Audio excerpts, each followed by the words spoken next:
wandering man. How can I help you?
The small, wrinkled woman does not greet you.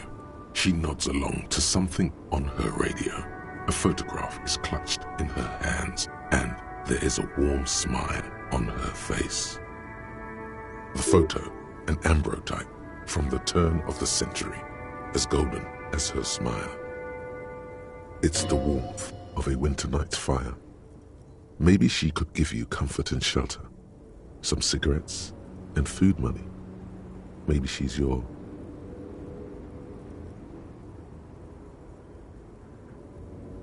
Nothing. Her smile just keeps widening.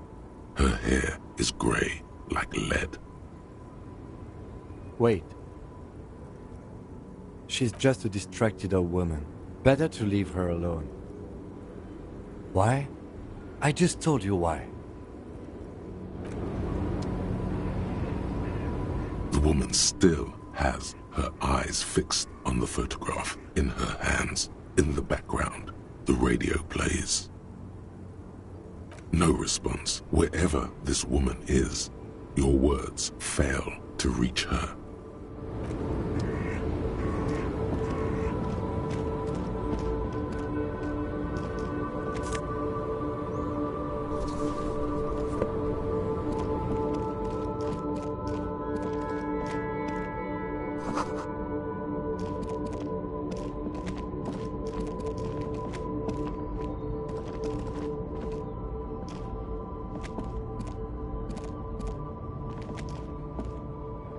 An old monument stands in the middle of the traffic island, pointing toward the sea.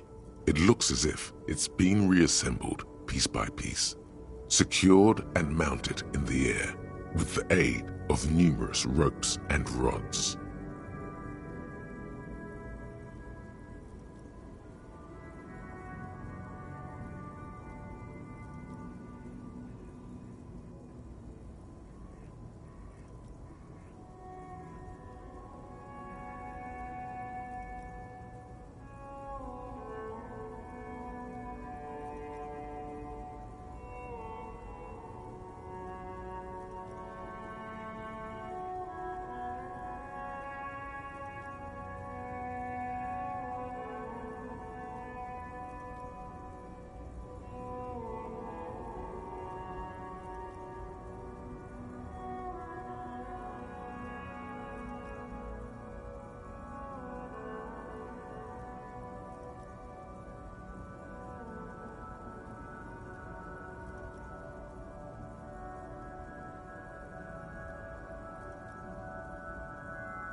A silver plaque on the statue's pedestal reads, "I am Philip III, the Squanderer, the greatest of the Philippian kings of Revachol, son of Philip II, the opulent, father of Philip IV, the insane." Not a good track record of mental health in that family. A silver plaque on the statue's pedestal reads, "I am Philip III, the Not a good track record of mental health in that family. Even by the standards of the Philippian kings, old sumptuous Philip was known for his profligacy. Well, he blew through the whole national treasury, starting the decline of one of the penultimate century's greatest superpowers, the suzerain of Revachol. His own maladministration foreshadowed the fall of the monarchy during the anti-centennial revolution, an end to his family line and the monarchy on the Insulindian Isola.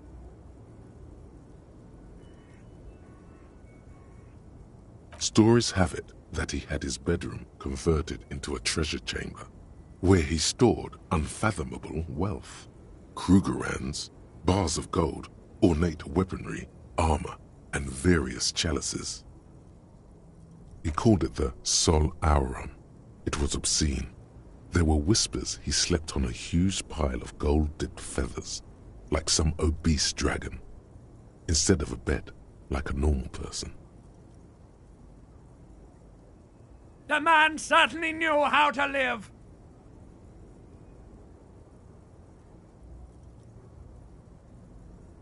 But wait, you haven't even heard about his fabled cocaine addiction.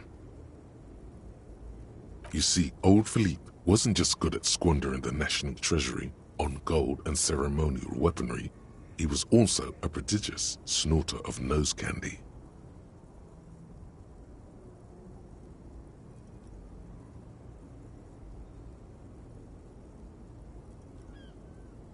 His Majesty's courtiers said it helped him connect with the higher realms. That's what the revolutionaries said 150 years later, right before they emptied out the royal mausoleum and dumped His Majesty's mortal remains in the Insulindian Bay.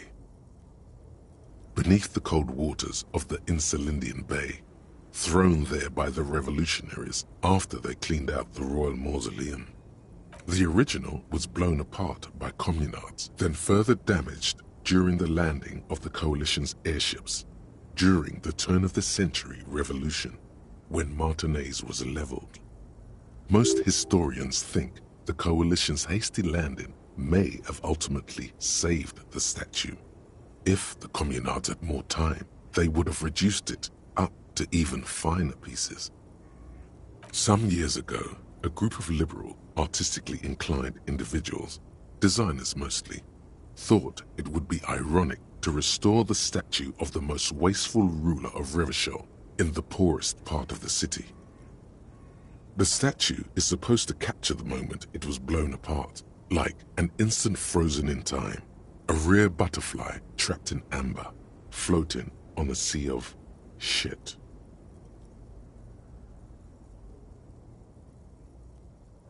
Neither do people in Martinez. The statue has proved to be controversial in a neighborhood mostly populated by the left-leaning working class. Those critics might have it wrong, though. There's more to it than just ironism, but you can't say what precisely.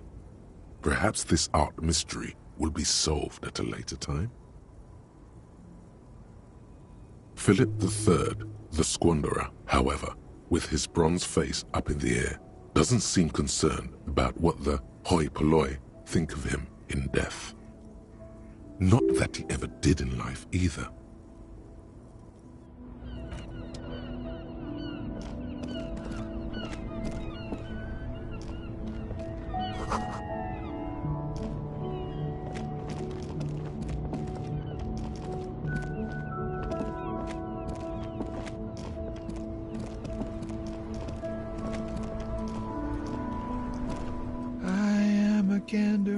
hunter and a gatherer. Feel like a traveler. A simple little cadence. He seems to be making it up as he goes. From another planet. Hey there. You sure are, my man. It's the jam, my man. It's a traffic jam for the ages. Harbor gates up the street are shut tight. No explanation given. Workers on strike, scabs agitating, an all-around clusterfuck.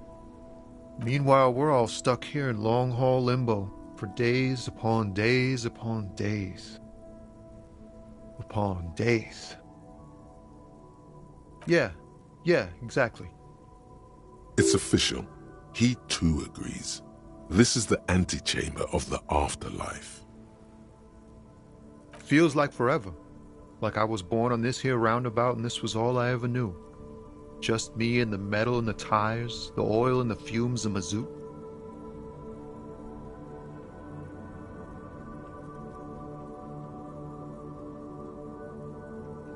Yeah, imagine. It's been a whole week already. Behind the laugh, however, a touch of sorrow. So tell me, what do you need?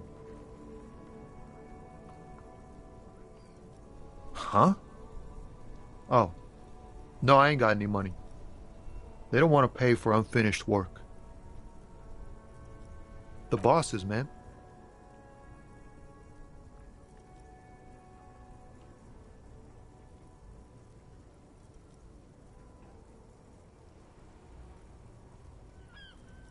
Makes sense. It sucks is what it does. Maybe don't tell people. The people they don't like are actually right. It's like, whatever's going on over at the docks. Workers got a blockade set up, making demands, no way in or out. Some pretty wild stuff, I hear. Like a giant new power crane in half the company? I forget what exactly. Good on them, I guess.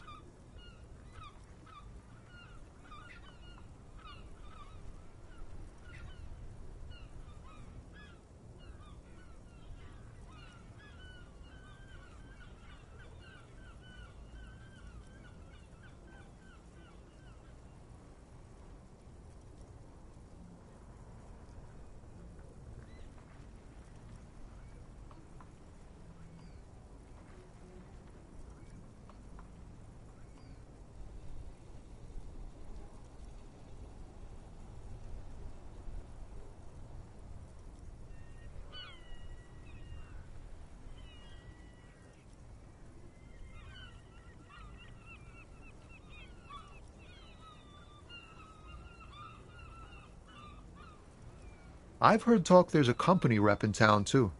Like a strike negotiator type. They'd know what's up. Precise demands and so on.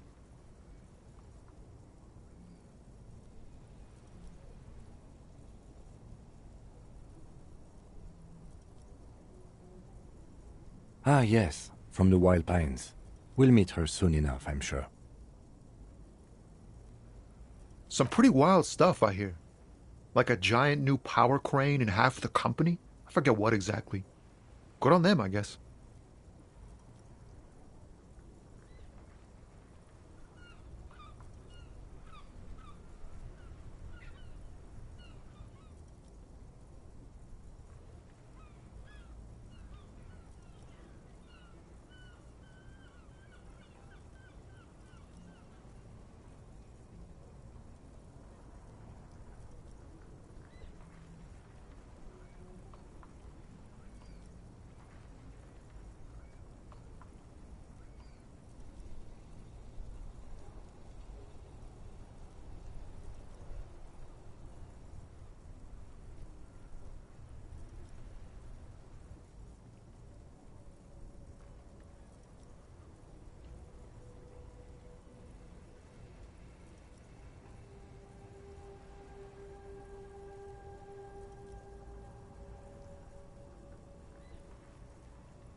I've heard talk there's a company rep in town too.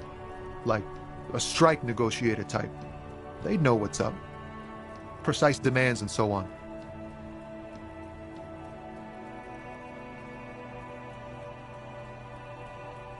Ah, yes, from the Wild Pines.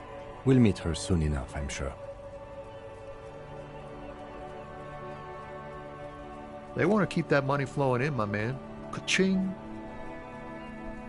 He doesn't blame them, but he's not on their side. That's for sure. Anything else? Yeah, this ain't really my area of expertise. I just do my job and get paid. I have things to do and places to be. All of us do. Us lorry drivers. Camionneurs. You still hang around here waiting for this mess to end. Most have scurried off somewhere to get drunk or high. Or laid. Not that I blame them, really. Not my thing. Chasing transient pleasures is a drag these days. I prefer the examined life now. Thinking, reflecting, observing.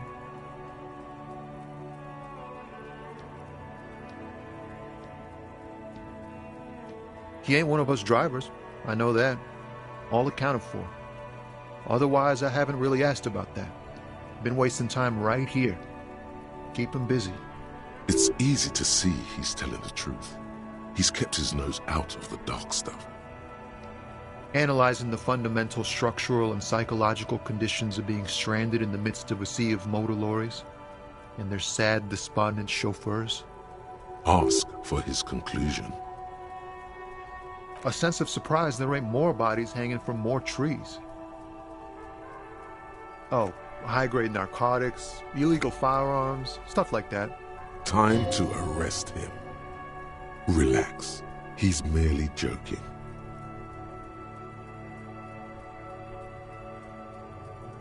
Ha! No, I'm joking, my man. Found runs a nice, clean business. This haul of cargo is mostly sporting goods. You know, tracksuits and that kind of thing.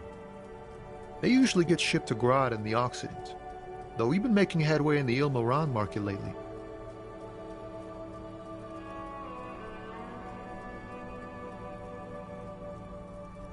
Not unless they've illegalized sports equipment while I was on the road. This rockin' beauty. Sure is, like a rash you can't get rid of. You interested in heavy-duty cargo machinery? A motor lorry, also called a camion, on Caillou and neighboring islands. This one looks roughed up enough to be some sort of found rust bucket. Maybe the A6? Good eye, my man. Yup, she's an old one, but reliable. Me and her spent a long time together. There it is again. A little touch of sadness beneath his cool. He thinks he's spent too long in this lorry. We're pals and all, but I can't just freely hand out the merchandise. The bosses won't be happy.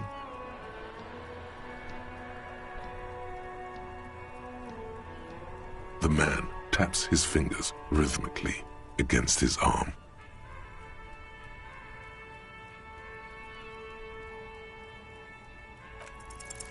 In his eyes, an unfamiliar longing, flecks of brown and gold. It's hard to say. His gaze wanders southwest, down the street that goes beyond the horizon. Excuse me?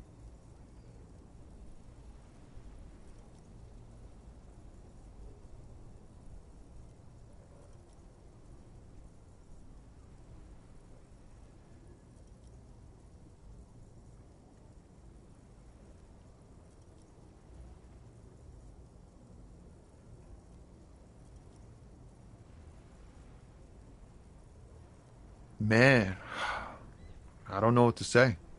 Not much anyone can do. There's no helping in absence, you know. I miss my family.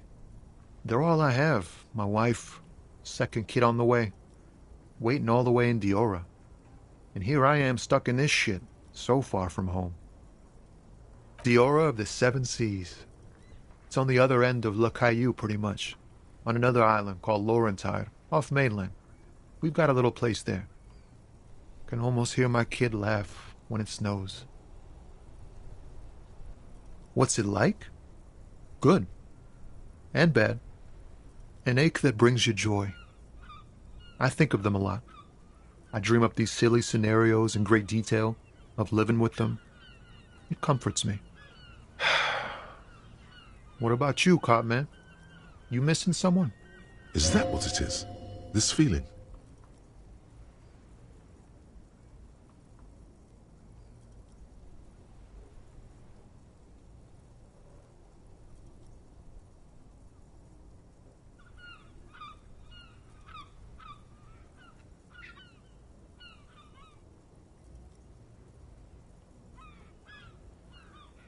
I feel for you, my friend. It's bad enough to know who you miss. Missing like that doesn't feel like it has much of an upside. But, thanks for this. It's nice to talk to someone, and I know it wasn't easy to ask. I hope you find your way through your own troubles. Don't be a stranger.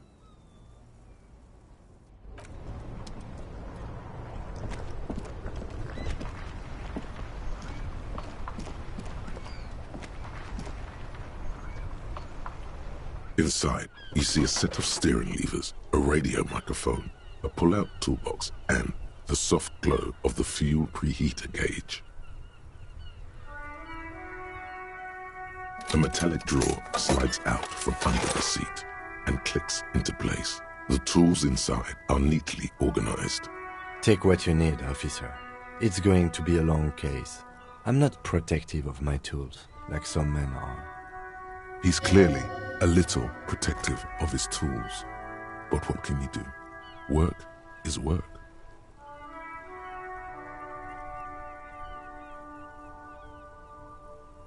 The pry bar feels nice and cold in your hand, heavier than you'd think, useful for opening all sorts of doors and lids. The handles are long and sleek. Snap, snap go the cutters in your hand. It's robust, weatherproof, and well-made. Police issue, blue. Lets you see things in the dark you would otherwise miss. The pull-out toolbox slides back into its nest. Preheater gauge casts a warm glow on the steering levers and the radio on its hook. The white suede feels luxurious under the touch, and the metal clutch handle so very familiar in your palm. As you tap on the gauge, the indicator pin jerks as if startled. It's in the large orange sector, indicating the engine is warm. Next to the gauge is a red switch labeled heat. There's no use pressing the heat button. It won't start without the ignition key. Translation: we're not going anywhere right now. Alternative translation: don't even think you can drive my MC. The frequency tableau lights up, and the green button labeled Prime Line glows like a feline eye. And then you hear something. The soft purr of electrical kittens, radio waves cast far and wide over the metropolis. A woman's voice greets you through the static. This is Precinct 57. Hello, Lieutenant. How may I assist you? Hello, Alice. Please assist our colleague from the 41st Precinct here. I'm putting him on.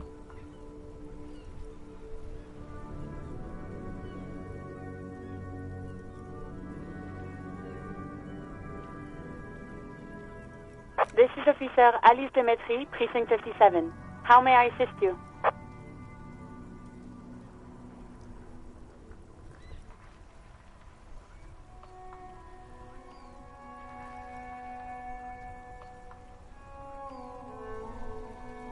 Just a second, officer. 10-2, 10-5. This is 41st. Come in. Over. A scrawny old man sits in a dusty cubicle, smoking, with a large white rectangle sewn on his vest. In front of him is a box-shaped apparatus with an array of wires and antennas.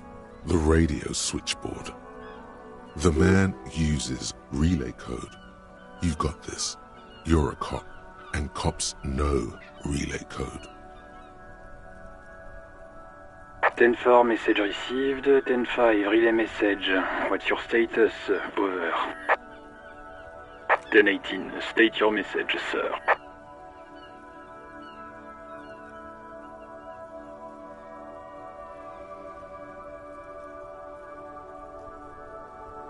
Ten-9, over. 10-4, message received. This is a very serious situation. I need to 10-22 the captain. Over. Is it him? What does he want? Says he lost his badge and needs to report it. He what? He lost his badge? This is Communication Officer Jules Pidieux, sir. Over. You mean your partner? Over. What is he saying? He's asking who you are. I'm his goddamn partner. It's your partner, Satellite Officer Vitmar, sir. Over.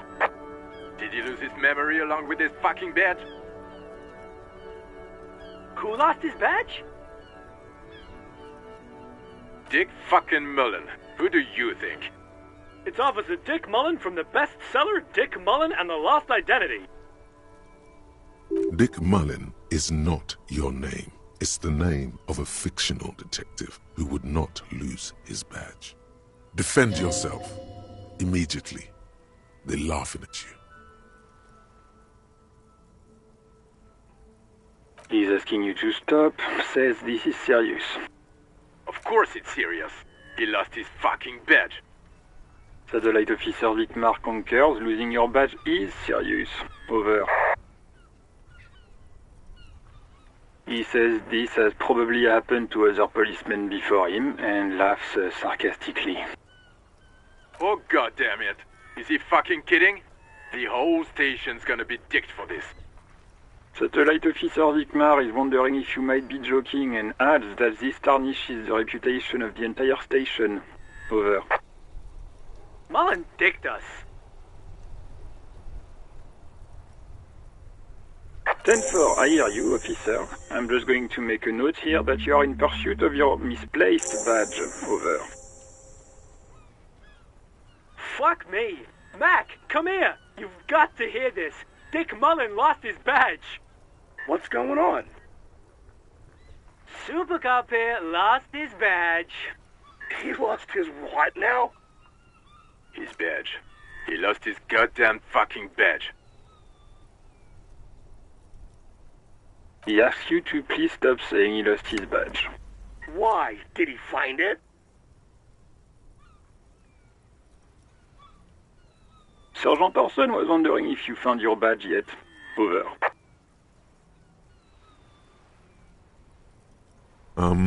You don't have a comeback. Sorry. It's hard to think like this.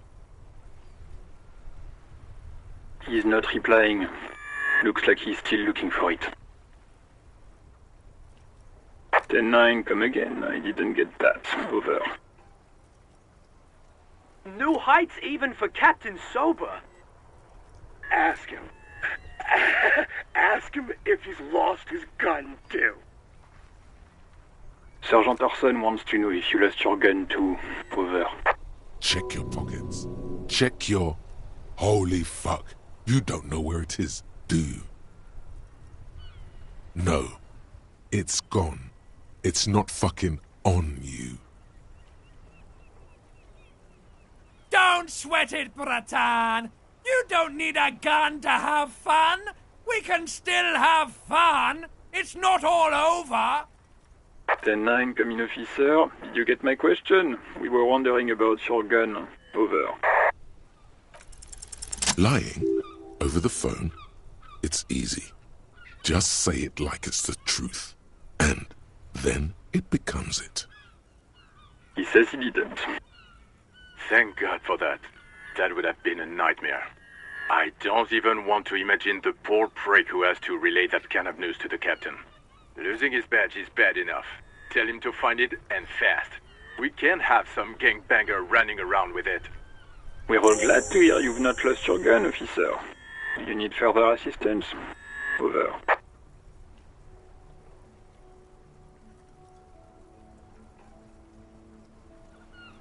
10-4, I hear you. I don't have the authority to grant your request, but... What does he want now? He's asking for money. Is he fucking kidding? I don't think he is. Don't give that asshole anything. He's just gonna drink it all. Alright, that's a negative on the additional funds, over.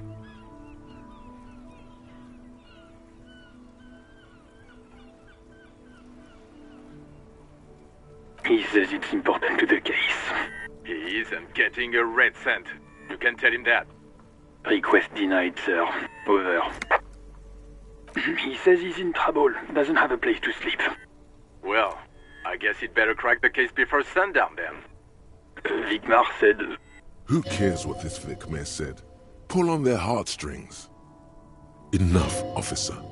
This begging is below your dignity.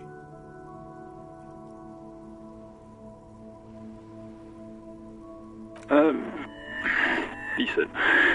It's okay. You can do it, sir. Over.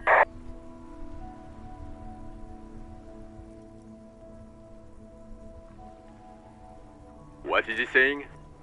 Did you want anything else, sir? Many of your colleagues are also here.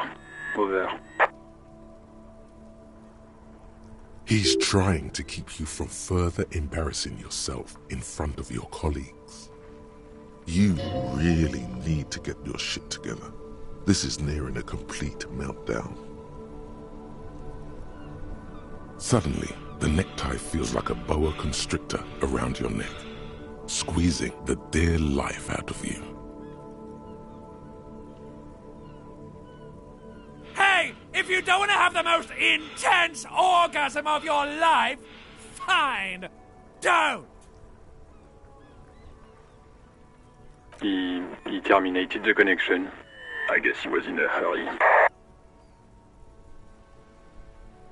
The radio falls silent and lifeless. The communications officer has disconnected the call. What was that? It's okay, detective.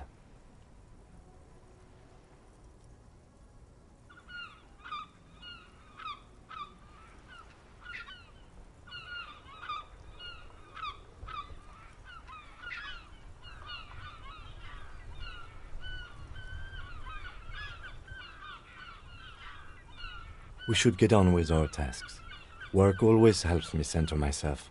Now, anything else you need from my vehicle, or...? 18 kilometers to the south, in the 41st Precinct's relay booth, a small crowd has gathered around Communication Officer Jules Oldboy Pidier, around a dozen cops. The small room is filled with cigarette smoke, abuzz with laughter, when Officer Judith Minot enters. Her left arm is in bandages, and her hair trimmed short. What is going on here? Did something happen? What happened is my partner made contact, and it's not good. He's lost his badge. He seemed confused, delirious even. Mac, the torso Torson, is finger-fucking his fist, laughing hoarsely and apparently telling some dirty story to his partner, Chester McLean, near the entrance. Yeah, Mullen was fucked, alright. Sounded fucking drunk to me. Yeah, Mac's right. This was some gnarly shit there. I mean, before he started begging for money, it was... Enough! None of this is funny. It's fucking sad. That's what it is. He's a cop. He's one of us, goddamn this. We must help him. Yeah? How do you fucking plan to do that, huh? Get him off the drink? Go jogging with him in the morning and get him on carrot juice? He's a lost man. I just know we can't give up on him when he's at his weakest. He wouldn't. Mac, man the door. You know what he told me? I don't want to get better. I want to get worse. Those were his words. This shit does not leave this room. Not a word of this to the captain. Or anyone else. We'll give him a couple of days to pull his shit together. I guess I can hold off the report for a few days. Good. Okay, everybody. Nothing but a prank call here. We all got our laughs. Now get back to work. Far north, on the other side of the motorway, the officer quietly hunches with his hand in the motor carriage. This is Precinct 57. How may I assist you? Of course. What is the number, officer? Yes, hold on. Her number is 005 1944 298. Received. Hold on, officer.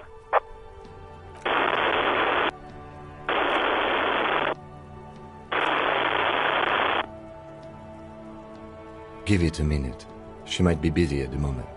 Takes a bit to get to the phone. Just wait. Relax.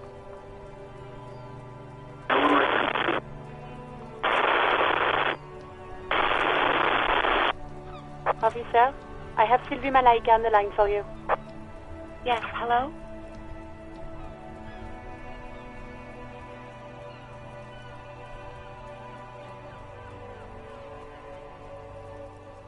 Oh, right. Hello, officer. What can I do for you? You can hear resentment in her tone. She's not thrilled to be talking to you again. No, not me. What? Of course it bothered me. But I thought the union already knew about the court.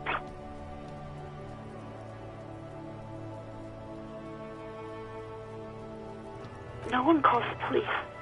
The union would get angry. You know, what the union says goes. People listen to them and they take care of their own, which is like everyone here. Garbage.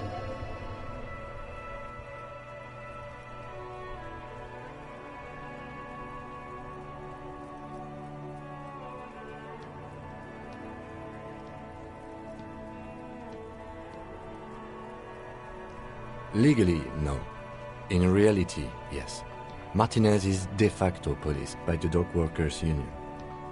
Words are not necessary to feel the lieutenant's discontent for the situation. Okay.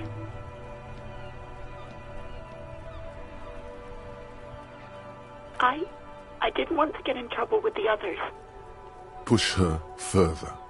Show her the error of her ways. No, don't push her. It sounds as if she's about to cry. The other people who live around here. Local people, I didn't want trouble.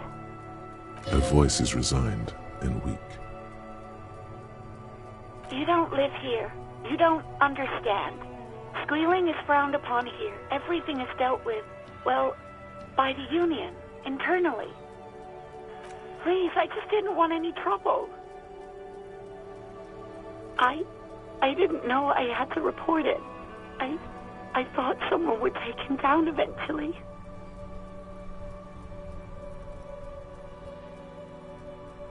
You can almost hear the girl getting smaller on the other end of the line until she almost drowns in static.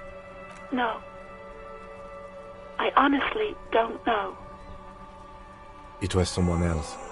We'll find them sooner or later, officer. It just might take a while. Okay.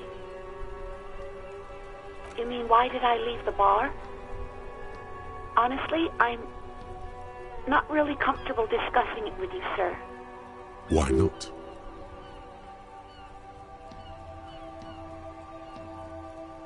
What? No, why would you even think that?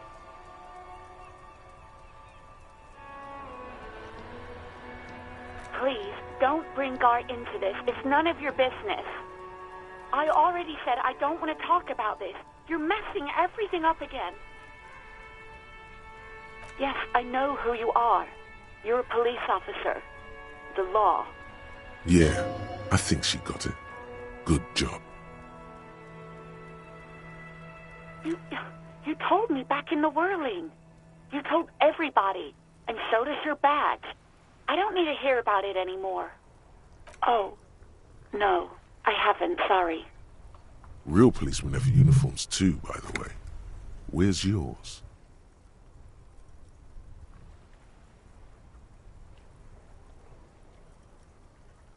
He's in plain clothes, voluntarily. It's different from not knowing where your uniform is. There are officers who wear the signature Perseus black uniforms to the highest ranks in the RCM and end up buried in them as well. Others do it more casually. Looks like you're one of them. Please, no. Not this again. Everyone saw your cool gun detective. You were trying to impress some people with it. Everyone was eating, and you were waving it around in everyone's face, begging them to describe it. You said it calms you, and then you started making suicide jokes. It got pretty graphic. Oh, those again. I have been trying to wean you off them. You know, when you put your gun, your actual gun, on your temple and pretend to shoot your brains out, off of that, people don't like that. I remember this.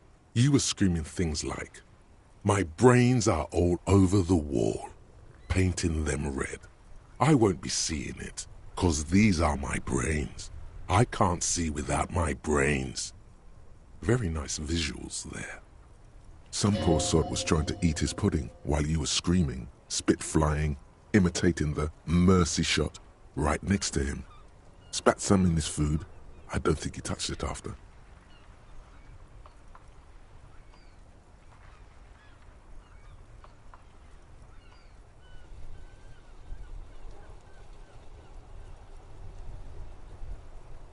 No, please, no more suicide threats. Thank God you don't have that stupid gun anymore. There are way more inventive ways than a gun to leave this world.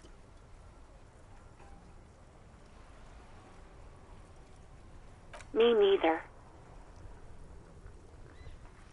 No idea. All I know is next you were waving around money instead, saying things like big bucks cannot lie and guns can't buy money, but money can always buy guns. It almost looked like you pawned it, but believe me, I did not ask.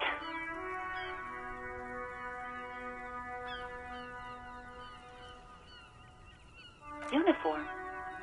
I never saw you in any uniform. You had your things on, the disco things. Somewhere in a dank rental apartment, 2 police officers stand in the dark. Trash and liquor bottles cover the floor. Things are not good.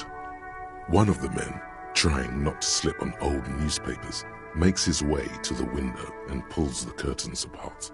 Roaches scatter as the light comes in. God damn. Officer Michelle Elfboy Williams speaks to himself. His partner, Sundance Fisher, looks at the patrol uniform he's wearing, then at an identical suit frame on the wall. It's blue and covered in dust.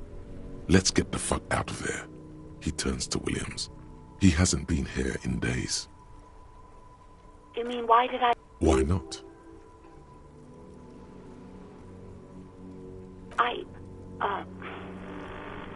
Let's just say I left because I needed to get away from someone. You know whom? You think you hear a sliver of accusation in her words. Don't be paranoid. She's obviously talking about someone else, not you. I really don't want to talk about this. Let's just forget about this, okay? What? No, why would you even think that?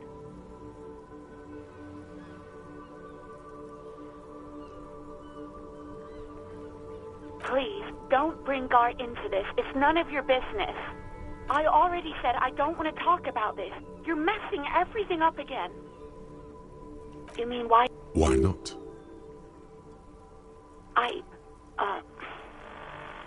Let's just say I left. You know. You think you hear... Don't be paranoid.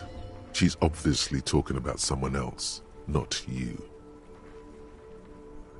Maybe, I don't know. You mean, why? Why not? What?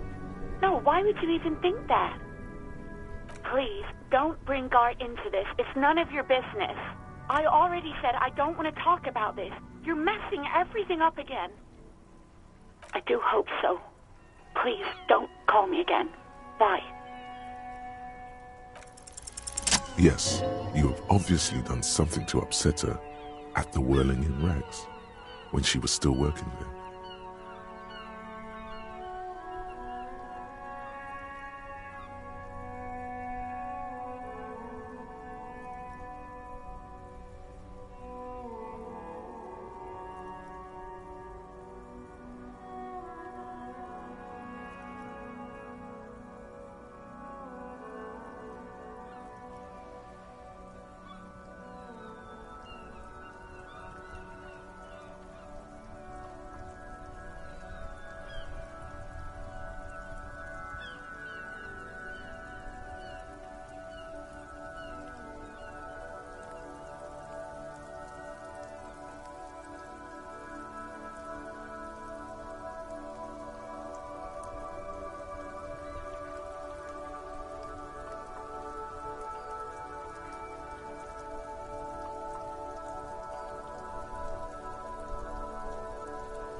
I'm not mad. It's just, you were so drunk and so emotional all the time, and then the skua thing happened. It just made me want to quit.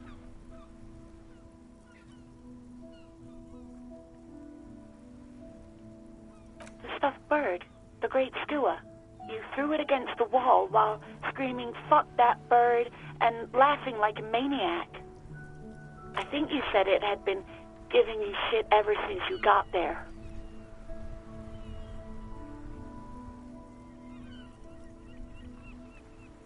Okay, officer. Crackling static.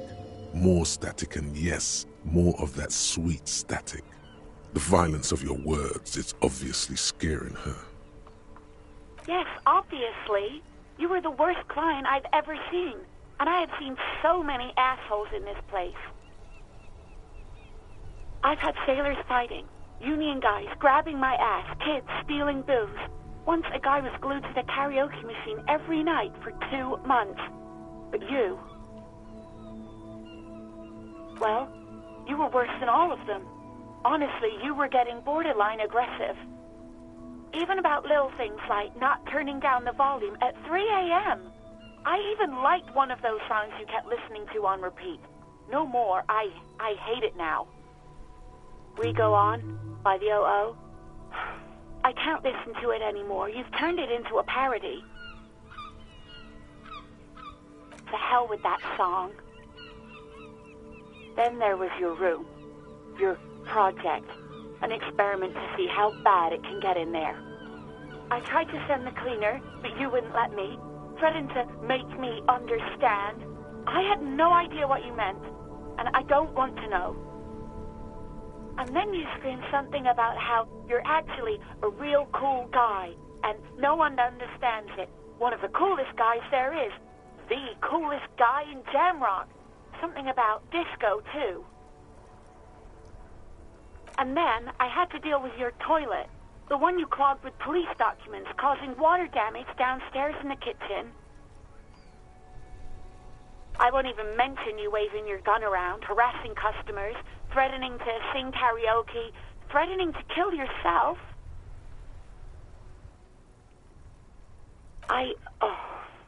The ones I had to wrench out of your toilet. Damn it, I don't remember what I did to your damn papers. I don't remember every little thing I do. Especially when there's a hurricane loose. It's your fault for losing them, not mine. Something in you wants to immediately forget about this, as if there was a reason you threw them away. No, you really weren't. You were simply the worst.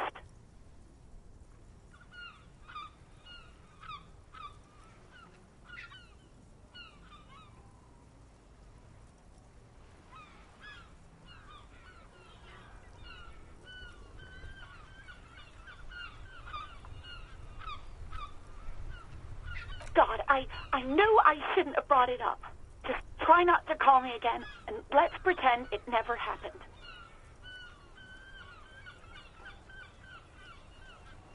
Wait, really? No, this is absolutely not true. I like Guard. I really do. No, I was actually flattered. I've always liked him.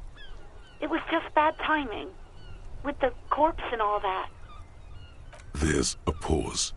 You can almost see her on the other side. The telephone cord coiled around her index. I didn't know what to say to him later. Then you came and destroyed the place. So I left without explaining. I should have told him, maybe. Okay, but please don't mess it up. Please don't take out your gun or something. All sorts of things. From disco, rock too. So much disco and rock. Which one would that be?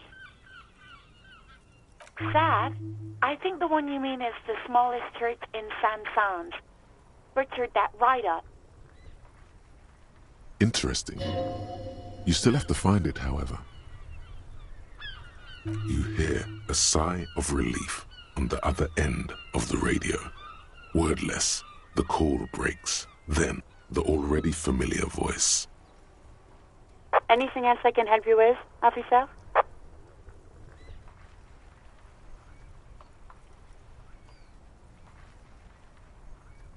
'57's over and out.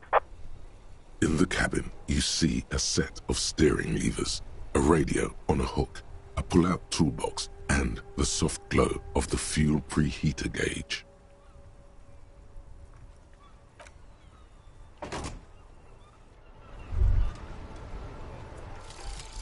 Advanced race theory. Everything is calm in the eye of the race storm. Your mind is lucid and bright. The mind-bending phylogenetics appear more distant and, to be fair, a little ridiculous. The great race mystery has cleared up. All that's left to do is verbalize your thoughts. Go and talk to Measurehead about your newly found insights.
Yes?